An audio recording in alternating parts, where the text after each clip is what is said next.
I still remember the back pain that night. It wasn't just tiredness. It was the weight of 2 lives within one. My 7-month pregnant belly pounded against the sink as I washed the 23rd dish of that day. The hot water burned my swollen hands, but I couldn't stop. I couldn't complain, because if I stopped, I'd lose my job.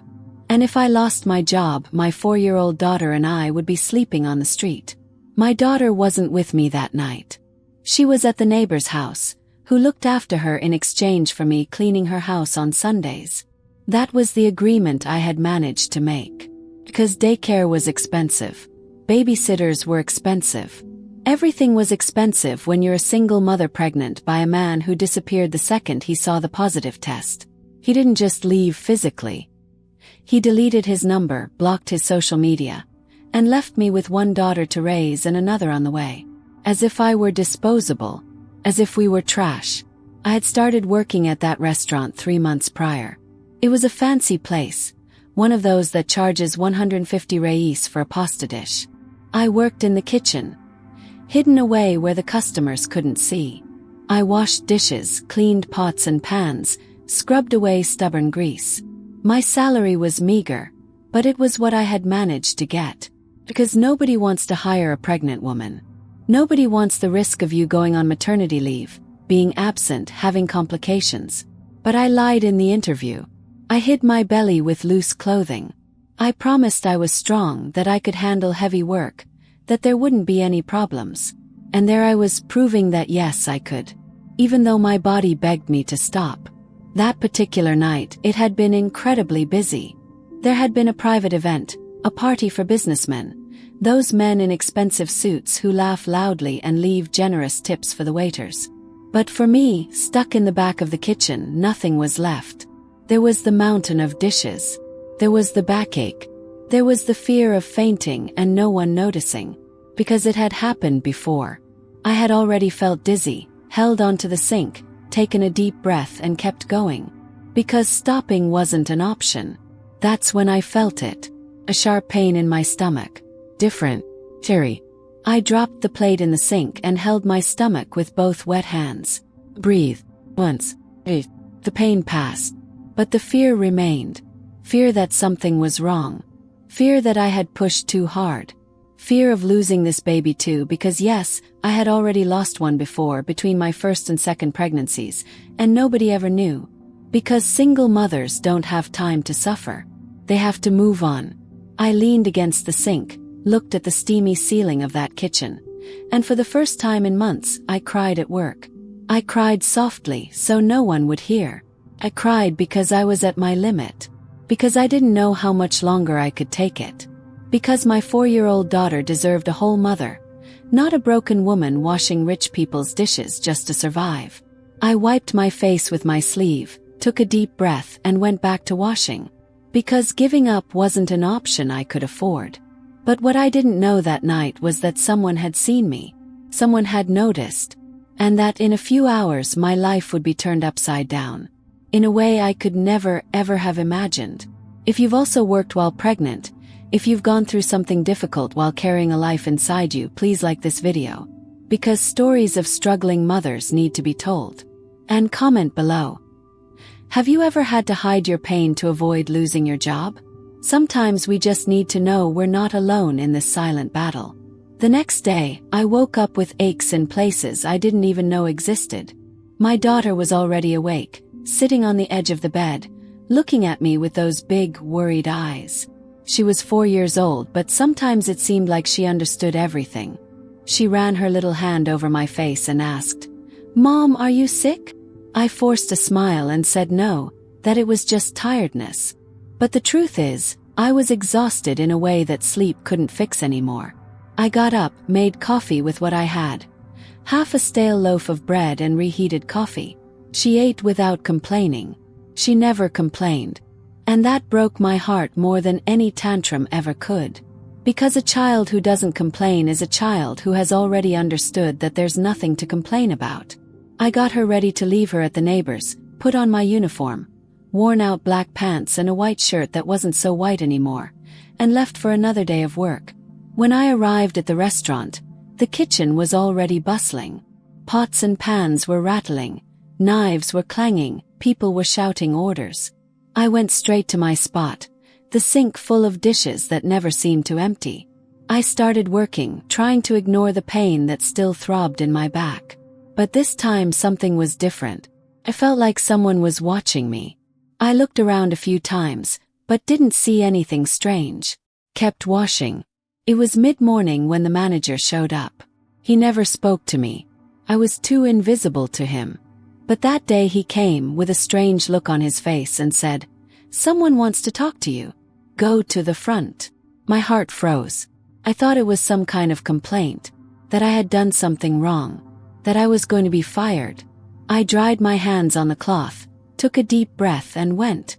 When I arrived at the restaurant entrance, there was a man in a suit. It wasn't just any suit. It was one of those suits you see and know costs more than 6 months of your salary. He was tall with neatly cut gray hair, and a presence that effortlessly filled the space. When he saw me, he turned and looked at me in a way that made me even more nervous. It wasn't a judgmental look. It was something different. Seemed concerned. He introduced himself. He said his name, but I didn't even register it properly. All I could think was, what does this man want with me? And then he said something that completely disarmed me. "I saw you yesterday. In the kitchen. I saw you crying. And I saw your belly." I felt my face flush with shame. He had seen me at my weakest moment.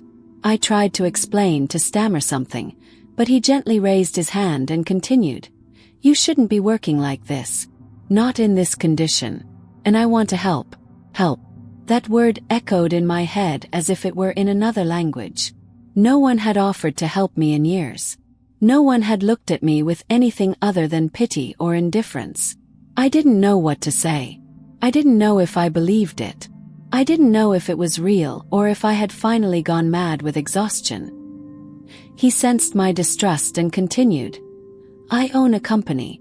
I have resources. And I believe that no one should be in this situation, much less a pregnant mother.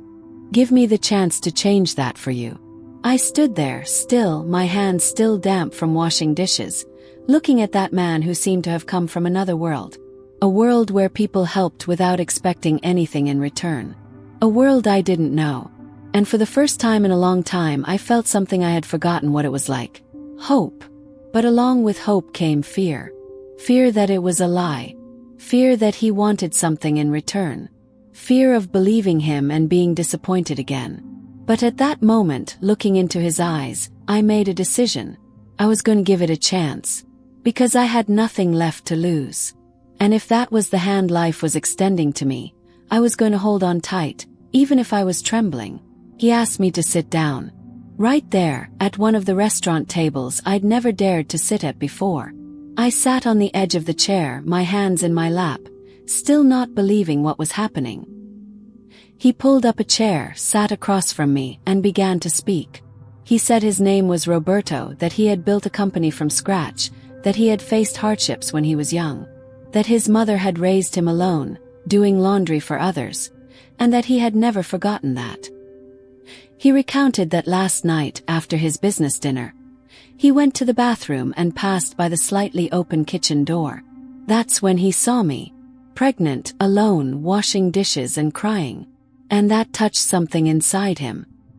He remembered his mother. He remembered all the times she must have cried in secret so he wouldn't see. And he decided right then that he wasn't going to simply turn his back and pretend he hadn't seen. 'Cause he could do something. And he was going to. I listened to everything in silence, my eyes burning with the urge to cry, but holding back. Because I was afraid that if I cried, he would realize how desperate I was. And desperate is vulnerable. And vulnerable is dangerous. But he noticed anyway. And he looked into my eyes with a gentleness that disarmed me. "I want you to stop working here today. I'll give you a monthly allowance until you have the baby and recover from childbirth. Then, if you want, I can get you a job at my company. Something easier. Something that won't destroy you." I was speechless. Literally without words. My mind was trying to process whether this was real or if I had fainted in the kitchen and was having a dream while bleeding on the cold floor. He noticed my paralysis and continued, "I know you don't know me. I know you must be finding this strange. But I don't want anything in return. It's not charity. It's justice. It's doing what should be done for every mother who is fighting alone." And then he pulled a card out of his pocket. Bank card. With my name on it. He explained that he had spoken with the restaurant manager earlier before I arrived. He had asked for my full name, my CPF, Brazilian tax identification number, and had opened an account for me. He had already deposited money. Enough for 3 months. He said that if I wanted to continue receiving payments, I just had to let him know. That he wouldn't disappear. That he would follow up. But that the choice was mine. I could accept or refuse. No pressure. I took the card, my hand trembling. I looked at it. I looked at the card. And I asked the only thing I needed to know, why? Why are you doing this? And his answer broke me. Because someone should have done it for my mother. And nobody did. And she died exhausted at 50 years old, without ever having rested a day in her life. I won't let that happen to you if I can prevent it. That's where I broke down. I cried in front of him. I cried with relief, with disbelief, with gratitude, and still with fear. I cried because for the first time in years someone had seen me. Not as labor. Not as a statistic. But as a human being. As a mother. As a woman who was bleeding inside trying to keep everything together. He waited for me to compose myself, handed me a cloth handkerchief he took from his pocket, and said, "Go home. Rest. Take care of yourself and this baby. You deserve it." I left the restaurant that day without looking back. I didn't even retrieve my belongings. I didn't even notify the manager. I simply left. I took the bus back home with a card clutched in my hand, still in disbelief. When I arrived, I went straight to an ATM. I inserted the card. I typed in the PIN he had written down on a piece of paper. And when I saw the balance, my legs gave way. It was real. Everything was real. I wouldn't have to go back to that sink. I wouldn't have to risk my baby. I had been seen. And I had been saved. When the balance appeared on the screen, I couldn't believe it. It was more money than I had ever seen in my account at once in my entire life. It wasn't wealth. It wasn't a fortune. But it was enough to pay the rent, buy food, get diapers and basic baby supplies, without me having to wash a single dish that month. My eyes filled with tears right there, in front of the ATM. A gentleman behind me in line asked if everything was all right, and all I could do was nod, speechless. I walked home slowly, as if each step were on another planet. The street was the same, the potholes in the sidewalk were the same, the noise of the cars, the horns, everything the same. But something in me had changed. I wasn't just walking in fear anymore. A glimmer of relief was creeping in. And, along with it, a guilt that hit me like a punch in the gut. Because however absurd it may seem, the first thing I thought was, do I really deserve this? I went inside, hugged my daughter tightly, and smelled her scent, that childhood smell that mixes cheap shampoo with cornstarch cookies. While she excitedly talked about a cartoon she had seen, my mind was elsewhere. I remembered all the nights I had cried out of fear of not having anything to put on my plate. All the times I had prayed, asking for a sign, any sign, that things would get better. And now that the sign had come, I felt almost wrong for accepting it. I spent the first few days as if I were on leave from the chaos itself. I would wake up and, for the first time, I didn't have to rush to put on my uniform and leave late. I could calmly prepare coffee, watch my daughter eat without haste, feel the baby moving in my belly without the sink full of dishes waiting for me. I would lie on my side on the sofa and feel my body thanking me for finally being able to rest. But along with the rest came a whispering voice. You're standing still while other mothers are killing themselves working.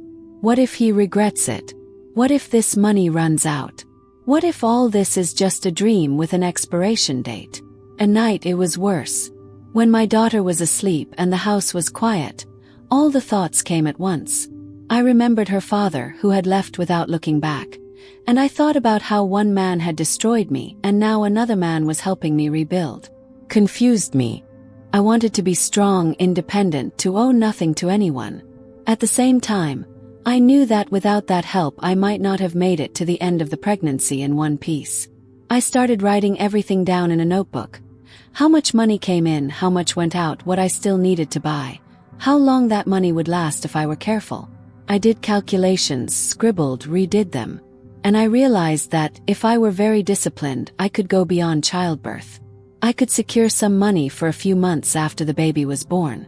But that meant something that terrified me. I needed to learn not to live only in despair. I needed to plan. One of those days the phone rang. It was him. The billionaire who had entered my life like a silent earthquake. His voice on the other end of the line was calm, respectful. He asked how I was, how the baby was, if the money had arrived correctly. I answered everything, a little hesitant, unsure how much I could open up. Then he said something that moved me. This isn't charity. It's an investment. In you, in your health, in your children. You don't need to thank me all the time. Just promise you'll use this to lift yourself up. Not to diminish yourself. After the connection ended, I cried again. But this time it wasn't just from relief. It was also from fear of getting used to it. Fear of becoming dependent. Fear of relaxing too much and suddenly, the ground disappearing again. Because those who have lived with the abyss every day have difficulty believing when solid ground appears. That night, lying next to my daughter, my hand on my belly, I made another silent promise. I wasn't going to waste that miracle. I was going to rest, yes. I was going to take care of myself and my baby.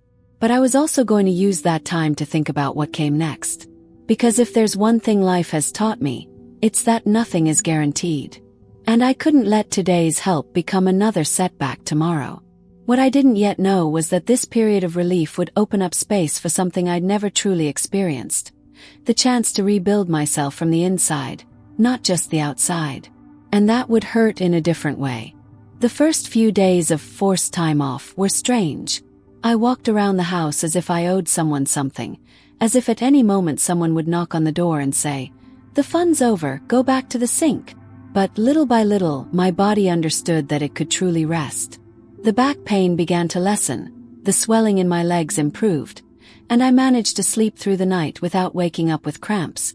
It was as if I were getting to know a version of myself that never had time to simply exist without being on high alert.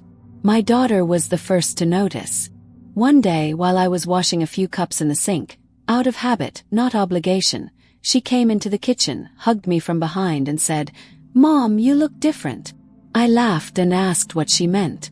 She replied seriously, in that way only children know how. "You don't look tired all the time anymore. You're laughing more." That struck me deeply. Because I hadn't even realized I had started laughing again. Sometimes we change and only see the change reflected in the eyes of those who love us. With more free time, I started creating little rituals with her. Simple things that never fit into my routine when I was always rushing between buses. We started having breakfast at the table, instead of her eating standing up while I packed my backpack. We invented a movie night with a mattress in the living room, simple stovetop popcorn, and juice in a plastic cup. She looked at me as if I had given her the trip of a lifetime, when in reality I was just finally present, body and soul. And that, I realized, was what she had missed most. Not expensive toys, but a mother who wasn't always exhausted. One day, while we were coloring a drawing together, she asked a question that caught me by surprise. "Mom, now you won't be sad at work anymore?" I swallowed hard. I wanted to protect her from the truth, but at the same time I didn't want to lie anymore. So I explained it my way. I said that a good person had appeared, who had decided to help us for a while, so I could take care of the baby and myself. I said that, thanks to that, I wouldn't have to work like that anymore until her little brother or sister was born. Her eyes lit up. "So he's a hero?" she asked. I thought about the absent father. I thought about how many heroes disappear when things get tough, and I answered, "He did a very good thing. But the greatest hero in this story is you, who endured all this with me." It was during this period that I also began to see myself differently. One day, I looked in the mirror after a shower and didn't just see a big belly, stretch marks, and dark circles under my eyes. I saw a living woman. A woman who had overcome things that many people wouldn't survive. A woman who was still there, holding her own hand, even when no one else was. And for the first time I felt proud of myself without needing anyone from the outside to tell me anything. That night before bed, my daughter snuggled up to me and whispered, "Mom, I like you like this, rested." I chuckled softly, kissed her forehead and thought, if a 4-year-old can perceive the difference rest makes, why do we insist on thinking it only matters when we're killing ourselves? That simple little phrase of hers was my small emotional miracle. It reminded me that I didn't need to almost die to prove I'm a good mother. I needed to be alive, whole, present. And it was there that something else began to grow inside me besides the baby. The desire to never return to the place I had left. To use this chance not only to survive better, but to build a life where my daughter would never again see me just tired, but at peace, even in the struggle. The birth came as a surprise, 3 weeks earlier than expected. I was at home, organizing the few baby clothes I had managed to buy little by little, when I felt the first real contraction. It wasn't the discomfort of the last few weeks anymore. It was a pain that warned, it's now. My daughter sensed something was wrong. She looked at me, scared, and I forced a smile while calling the neighbor and asking her to stay with her. I took a taxi because the bus wasn't an option. I arrived at the hospital alone, with a backpack on my back and fear piercing my chest. Fear of not being able to cope. Fear of something going wrong. Fear of bringing another life into the world and not being able to support it. But when they laid me on that stretcher, when the doctor started moving, something changed. I remembered everything I had been through. Every dish washed, every fainting spell avoided, every tear swallowed. And I thought, if I endured all that, I can endure this too. The labor lasted 7 hours. 7 hours in which I gripped the sheet, breathed deeply, screamed when I needed to, and prayed non-stop. There was no one holding my hand. No husband, no mother, no sister. But there was something greater. There was myself. And for the first time that was enough. When the doctor said one more push, I pushed. When she said it's almost over, I believed. And when I finally heard my son cry, it was a boy, I collapsed. We cried together in that delivery room. Me and him. Me from relief, from pain, from love overflowing without asking permission. Him from shock, from cold, from his first contact with this world that is sometimes cruel, but can also be beautiful. They placed him on my chest, still wet, still trembling. And I looked at that crumpled little face and thought, it was worth it. Everything was worth it. I spent 3 days in the hospital. Those were 3 days of learning how to breastfeed, of discovering that my body could do things I never imagined, of feeling pain but also pride. The nurse who was taking care of me one night noticed I was alone. She sat beside me while I rocked my son and asked if I had someone to help me at home. I told her in summary everything that had happened. She listened in silence, and at the end said something I've kept with me. Single mothers aren't half a mother. They're whole mothers playing the role of two. And you'll manage because you already have. When I was discharged from the hospital, I called Roberto. Yes, we had kept in touch. He would call occasionally to see how I was doing, always respectfully, always from a distance. I told him the baby had been born. He was silent for a few seconds and then said, "Congratulations. You are stronger than you imagine." He didn't promise anything. He didn't offer more money. He just acknowledged it. And that, in some twisted way, gave me strength. I returned home with my son in my arms and my daughter waiting for me at the door, eager to meet her brother. When she saw him, her eyes filled with tears. She touched his little face carefully, as if it were made of glass, and whispered, "He's so tiny, Mom." I laughed and cried at the same time. Because there, in that simple scene, I had my small, concrete victory. I had brought another life into the world, but this time I wasn't on the brink of the abyss. I had a roof over my head, food in the refrigerator, and time to recover. It wasn't much. But compared to what I had lived through before, it was everything. That night, with my 2 children sleeping beside me, I looked at the ceiling and whispered a thank you. To God, to the universe, to myself. Because for the first time I wasn't just surviving. I was living. And my body, which had been treated like a machine for so long, had performed the ultimate miracle. It had generated life without destroying itself in the process. The postpartum period was harder than I imagined. Not physically. My body was recovering well as could be expected. But emotionally, I spent my days caring for the baby, breastfeeding every 3 hours, changing diapers, rocking him when he cried for no apparent reason. My daughter, with all the love in the world, tried to help in her own way, bringing diapers, cuddling her brother. But at night, when they both finally fell asleep, I was left there, alone in the silence of the early morning, and I felt empty. It wasn't an emptiness from a lack of love. My children were everything. But it was an emptiness of myself. Of who I was before becoming a mother. Of who I could have been if life hadn't pushed me to this place so early. I looked in the mirror and saw a 26-year-old woman who looked 40. Hair uncut for months, deep dark circles under my eyes. A body that had given birth to 2 lives but that I no longer recognized as my own. And I wondered, where did I go wrong along the way? One afternoon, while the baby slept and my daughter was at the neighbor's house, I did something I hadn't done in years. I took a leisurely bath. I lingered there under the hot water, just feeling it. Cried a lot. I cried for everything I didn't have. For the youth that passed by so quickly. For the boyfriend who never truly existed. For the dreams that remained locked away in a drawer I never opened again. I cried because, even with all the help I had received, I still felt alone in a way that no one else could see. I got out of the shower, wrapped myself in a towel, and sat on the edge of the bed. That's when my cell phone rang. It was Roberto. He called every now and then, always asking how things were going, if I needed anything. That time he asked if I was really okay. And I, perhaps for the first time, was honest. No, I don't know if I'm okay. My children are doing great.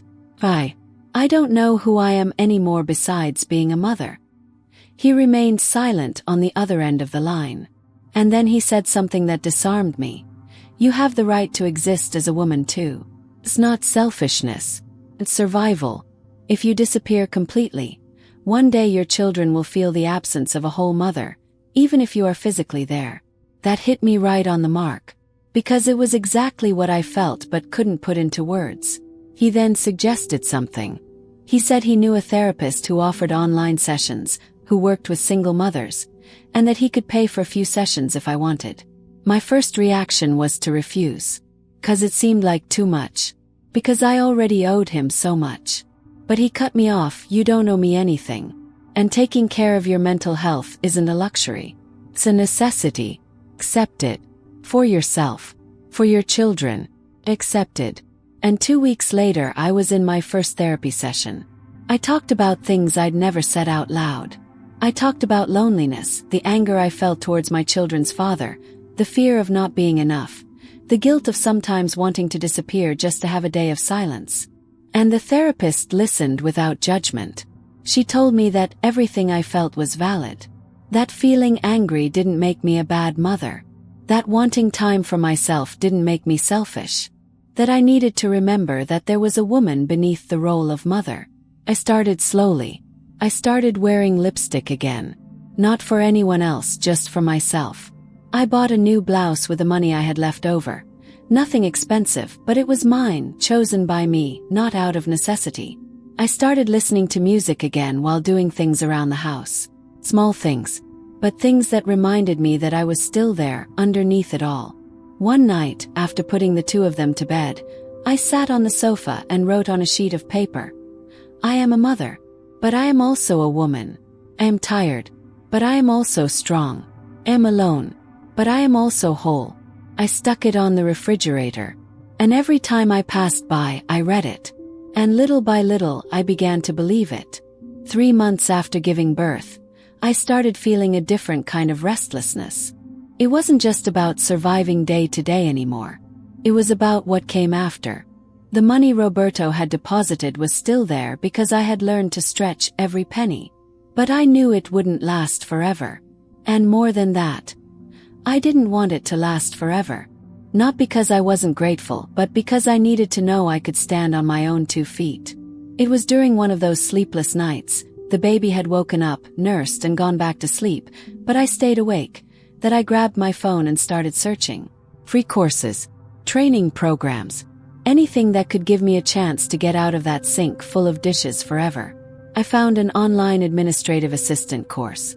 6 months with a certificate, recorded classes that I could watch at my own pace. I signed up right there at 3 in the morning with the baby in my arms.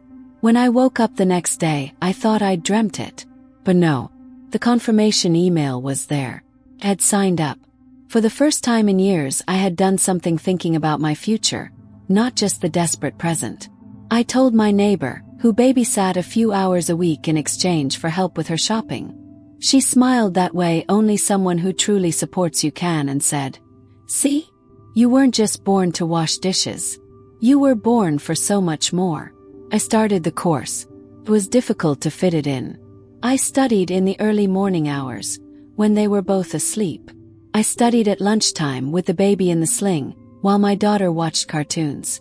I studied with eyes burning from sleep, but with a determination I didn't know I still had.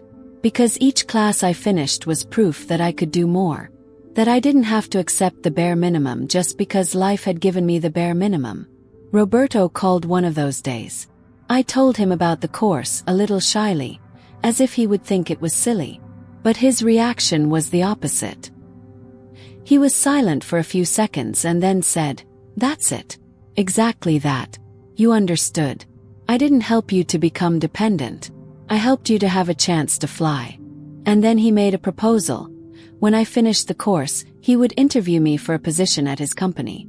It wasn't a promise of a guaranteed job, but it was a door, and I grabbed that door with both hands. I started organizing my life in a way I never had before.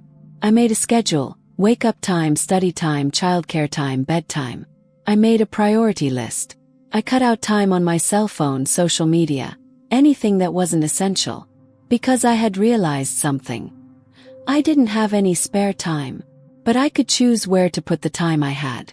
And I chose to put it into myself, into my future, into my children's future. My daughter, who was now 5 years old, started seeing me studying.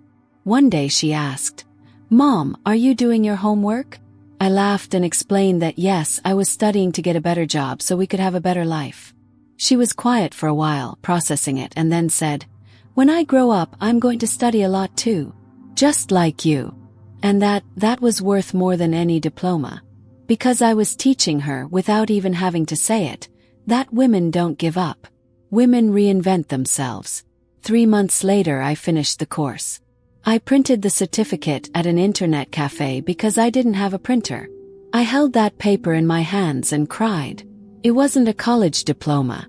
It wasn't a master's degree. But it was mine. It was proof that I could leave survival mode and enter construction mode. I took a picture with it and sent it to Roberto. He replied with a simple message. "Congratulations. Now comes the good part." The following week he called me for an interview. It wasn't a favor. It was a real test. He introduced me to the HR manager, who asked me questions, evaluated my resume, my demeanor. I left there unsure of anything. But I left with my head held high. Because even if it didn't work out, I had tried. And trying was already a victory for someone who spent years thinking they didn't even have the right to that. 2 weeks later the phone rang. It was the job opening. Administrative assistant, part-time, with the possibility of growth. The salary wasn't much, but it was decent. It was a formal employment contract. Had rights. It was respected. Accepted immediately. And that night I hugged my children and said, "We did it. We really did it."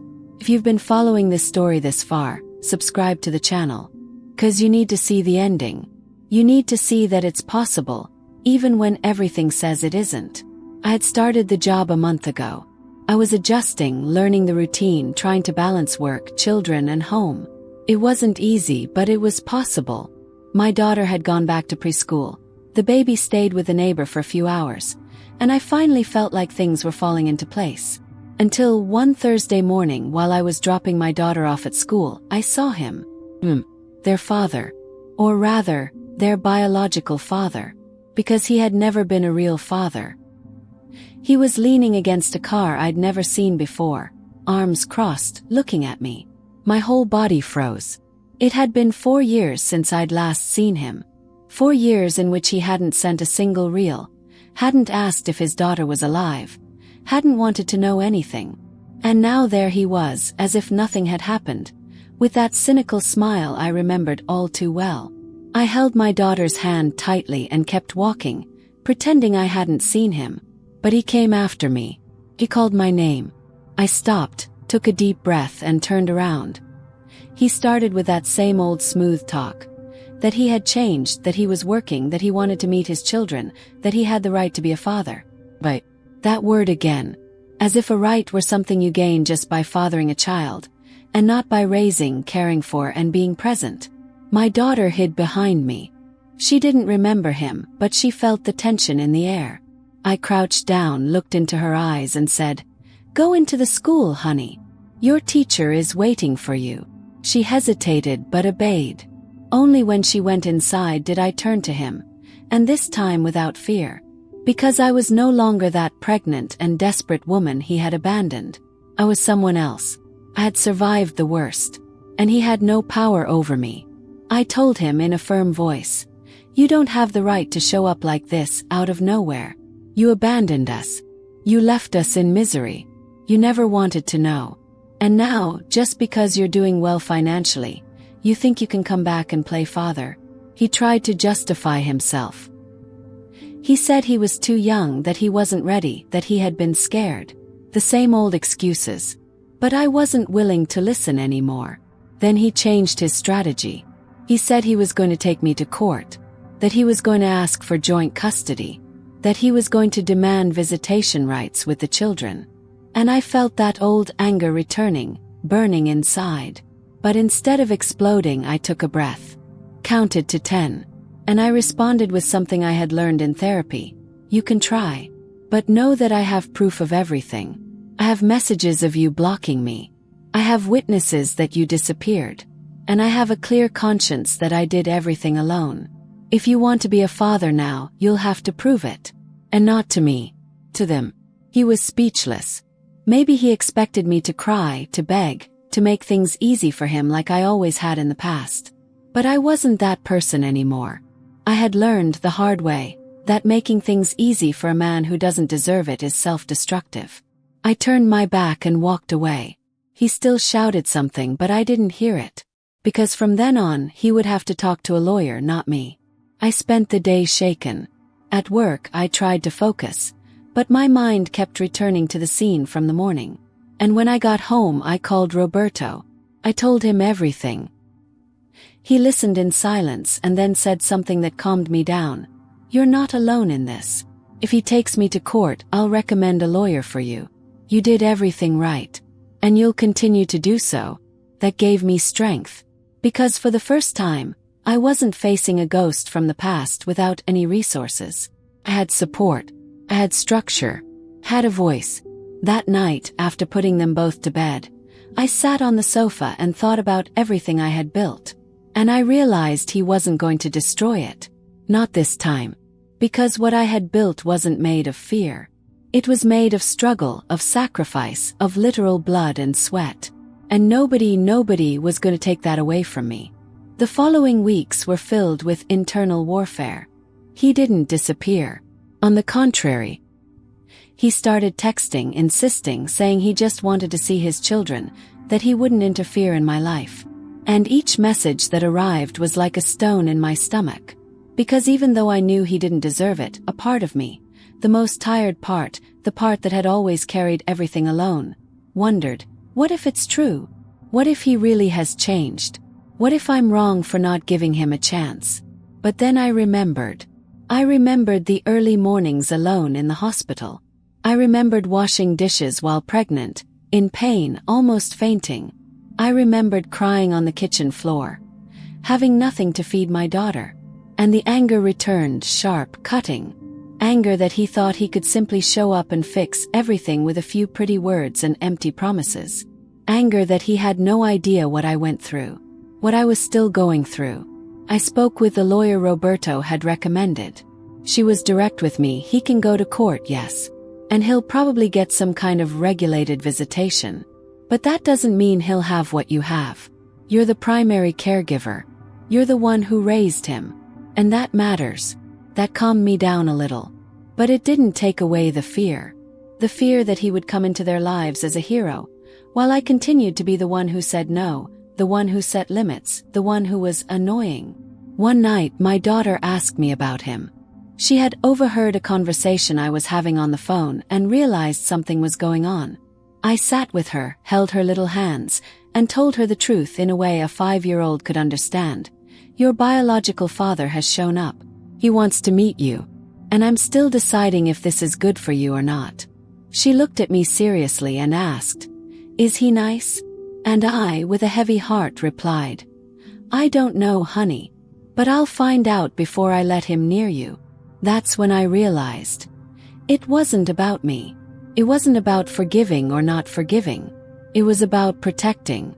About ensuring that if he entered their lives, it was in a way that wouldn't hurt them.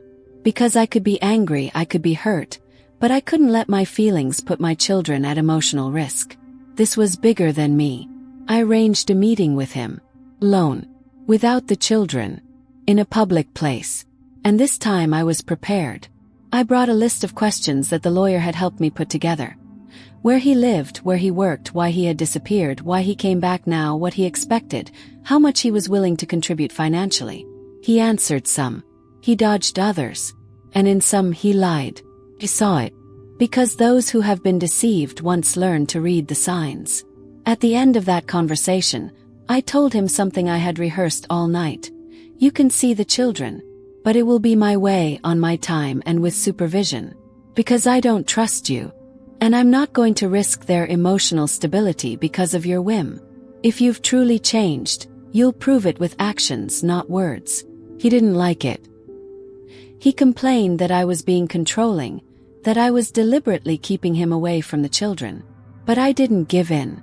Because I finally understood something. Forgiveness isn't about opening all the doors and letting the person in as if nothing happened. Forgiveness is about letting go of the anger that hurts you, but still maintaining the boundaries that protect you. And protecting my children was the only thing that mattered. Not his ego. Not the guilt he tried to plant in me. Only them. I went home that day with a lighter head. Not because I had solved everything, but because I had made a conscious, firm decision, without letting anger or guilt decide for me. And when I arrived, I hugged my children, smelled their hair, and whispered, "I will protect you. Always. No matter from whom." 2 months after that conversation, the inevitable happened. My daughter started asking real questions. It wasn't just fleeting childhood curiosity anymore. It was a genuine search for answers. One afternoon, while we were coloring together at the kitchen table, she put down her pencil, looked at me, and blurted out, "Mom, why didn't my dad ever come to see me when I was a baby?" Froze. I had rehearsed this conversation 1,000 times in my head. I had read texts, talked to my therapist, asked my lawyer for advice. But nothing truly prepares you to look into your child's eyes and have to explain abandonment without destroying the image they have of themselves. I took a deep breath, put down my pencil too, and took her little hand. I spoke slowly, choosing each word as if treading on glass. "Your father was very young when you were born. He was afraid. Afraid of not knowing how to be a father, afraid of not being able to cope, afraid of everything. And instead of staying and learning, he left. That wasn't your fault. It wasn't because you weren't good enough. It was because he wasn't ready. And this is about him, not about you." She was quiet, processing. And then came the second question, the one I feared most. Didn't he love me? I felt a stab in my chest. Because the honest answer was, I don't know. Maybe he loved you in his limited way. Maybe not. Maybe love for him was something else. Something that didn't include responsibility, presence, sacrifice. But I couldn't project that onto a 5-year-old. So I said, "I think he loved you, but in the way he knew how." which was a small, insufficient way. But the love that matters, the love that created you, that nourished you, that sheltered you, that love you always had. From me. And that will never, ever be lacking. She hugged me. And cried. She cried in that unrestrained way only children cry. Without shame, without holding back. And I cried too, because seeing your child understand for the first time that not every father stays is a pain that cannot be put into words. I held her in my arms, even though she was already grown, and rocked her gently, like I did when she was a baby. And I whispered in her ear, "You are loved. You always have been. And you always will be. By me." Days later, it was my youngest son's turn to ask a question. He had just turned 2, he wasn't yet speaking in complete sentences, but he pointed to an old photo I had kept, one of the few I had with his father, and said, "Daddy." My heart ached, because for him that man was just an image. He had no smell, no voice, no presence. He was a ghost. I crouched down to his level, looked into his curious little eyes, and said in the firmest voice I could muster, "This is your father. He doesn't live with us. But you have your mom. And your mom loves you very much." He smiled, gave me a wet kiss on the cheek, and ran off to get a toy car. And in that moment I understood. For him, for now, I was enough. And that was sufficient. But I knew that one day the questions would get tougher. Why did he leave? Why didn't he want to stay? Did I do something wrong? And I would have to answer again and again and again. Because a child of a single mother never stops asking questions. He grows up asking. And the mother grows up answering, always trying to protect, always trying not to poison, always trying not to lie, but also not to destroy. That night, after putting them both to bed, I sat on the sofa and wrote a letter. Not to him. Not to their father. But to them. For when they grow up and need to read it again. I wrote everything. The truth. Pain. But also the love. The struggle. The victory of still being here, whole, alive, present. I kept the letter in a small box. And I promised that, when the time was right, I would deliver it. Because one thing I've learned. A child of an absent father has the right to know the truth. But they have an even greater right to know that they were loved. Completely. Without fail. Without any gaps. By a mother who never gave up. If today I could sit in front of the pregnant woman washing dishes, hiding her belly for fear of losing her job, I would first remain silent, just looking at her, because no one ever truly looked at that woman. Everyone saw the employee, the pregnant woman, the single mother. But no one saw the exhaustion that lived deep in her eyes, the guilt of feeling she was never enough, the fear of failing her children. I would take her hands, cracked from cheap detergent, and say, "You have no idea what kind of woman you will become." I would tell her that one day she would get out of that sink. That restaurant wouldn't be the end of the line, but the turning point. That the hidden tears in the kitchen would be the last shed for a job that didn't value her. That, yes, someone powerful, rich, influential would appear. But the greatest miracle wouldn't be the money he put in her account. It would be the mirror he unintentionally held up to her, forcing her to see herself as someone who deserved more than just surviving. I would remember the 4-year-old girl saying I was less tired, and I would cherish that phrase like a medal on my chest. Because in the end, it was she who showed me that rest is also love. That it's no use giving everything to your children and giving nothing to yourself. That a mother who is too exhausted becomes a shadow of herself, and a child needs a whole mother, not a ghost walking around the house with an empty stare. It was in her eyes that I understood that studying late into the night, accepting help, going to therapy, and changing jobs wasn't selfishness. It was responsibility. Today, when I look at the path I've taken, from the sink full of dishes to the office, from despair to planning, from abandonment to the ability to choose who enters and who leaves my life, I understand that the biggest turning point wasn't the billionaire's money, nor the new job, nor the course. The biggest turning point was within. It was the day I stopped seeing myself as a victim of the story and started seeing myself as its author. I didn't choose what was done to me, but I chose what I was going to do with it. If you're listening to me now, maybe with an apron tied around your waist, a child crying in the bedroom, and an overdue bill on the refrigerator, I want to tell you something with all the truth in the world. You are not less because you are tired. You are not weak because you cry secretly in the bathroom. You are not irresponsible because you still don't know how you're going to pay next month. You are a woman at war. And no one comes out of a war unscathed. But you are standing. And that in itself is a victory. Maybe you haven't found your billionaire client yet. Maybe you'll never find someone with enough money to change everything at once. But there's something in you that no one can take away. The ability to take small steps. To take a free course on your old phone. To ask for help without feeling ashamed. To say no to those who only show up to take advantage. To look in the mirror and, even if it feels strange, whisper, "I deserve more than this." If this story resonated with you in any way, I want to ask you from the bottom of my heart, please like this video. It's not about ego. It's because every like shows the algorithm that single mother stories matter.